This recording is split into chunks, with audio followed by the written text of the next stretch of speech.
காவிரியில் தமிழ்நாட்டிற்கான தண்ணீரை திறக்க கர்நாடக அரசு உத்தரவிட வேண்டும் என்று உச்சநீதிமன்றத்தில் திமுக மனு அளித்திருக்கிறது. தமிழ்நாட்டிற்கு காவிரி நீரை திறந்துவிட கர்நாடகத்திற்கு உத்தரவு பிறப்பிக்க வேண்டும் என்றும், காவிரி மேலாண்மை ஆணையம் காவிரி ஒழுங்காற்றுக்குழு உத்தரவுகளை உடனடியாக அமல்படுத்த உத்தரவிட வேண்டும் என்றும் திமுக மனு அளித்திருக்கிறது. 15 நாட்களுக்கு தினமும் சுமார் 7000 கியூசெக்ஸ் தண்ணீர் பிலிகுண்டுலுவில் கிடைக்குமாறு கர்நாடக அரசுக்கு உத்தரவிட வேண்டும் என்றும் திமுக மனு அளித்திருக்கிறது. அண்மை செய்தியாக பார்த்துக் கொண்டு வருகிறோம். இது பற்றிய விரிவான தகவல்களை தருவதற்காக நமது டெல்லி சிறப்பு செய்தியாளர் பால்முருகன் நம்மிடையே இணைந்திருக்கிறார். வணக்கம் பால்முருகன், கூடுதல் விவரங்களை பதிவு பண்ணுங்க. அதாவது காவிரியில் தமிழ்நாட்டுக்கு உரிய நீரை திறந்து விட வேண்டும் என்று திமுக தரப்பில் தற்போது மனு தாக்கல் செய்யப்பட்டிருக்கிறது. திமுக துணைத் தலைவர் கலிபூங்கஞ்சன் இந்த மனுவை தாக்கல் செய்திருக்கிறார்.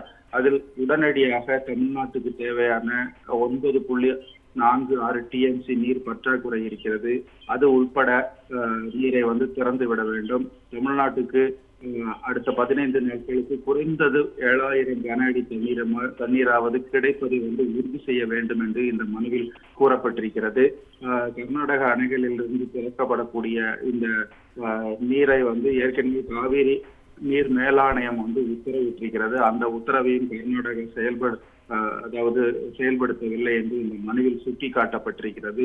அதன் அடிப்படையில் உச்சநீதிமன்றம் ஏற்கனவே 2018ஆம் ஆண்டு வகுத்து வெளியிட்டிருக்கக்கூடிய தீர்ப்பின் அடிப்படையில் தமிழ்நாட்டுக்கு உரிய நீரை கிடைக்க உறுதி செய்ய வேண்டும் என்று இந்த மனுவில் கூறப்பட்டிருக்கிறது. காவிரி மேலாண்மை ஆணையமானது கடந்த வாரம் உத்தரவிட்ட பிறகும் கர்நாடகா தண்ணீர் திறக்கவில்லை என்பதை இந்த மனுவில் திமுக சுட்டிக்காட்டியிருக்கிறது. அதன் அடிப்படையில் தற்போது மழை குறைந்திருக்கக்கூடிய சூழ்நிலையில் எப்படி தண்ணீரை பெறுவது என்பதற்கு ஏற்கனவே வழிகாட்டு நெறிமுறைகள் இருக்கின்றன. அந்த அடிப்படையில் கணக்கிட்டு அடுத்த 15 நாட்களுக்கு 7000 கன அடி தண்ணீர் திறந்துவிட வேண்டும் என்று இந்த மனுவில் தற்போது திமுக வலியுறுத்தி இருக்கிறது.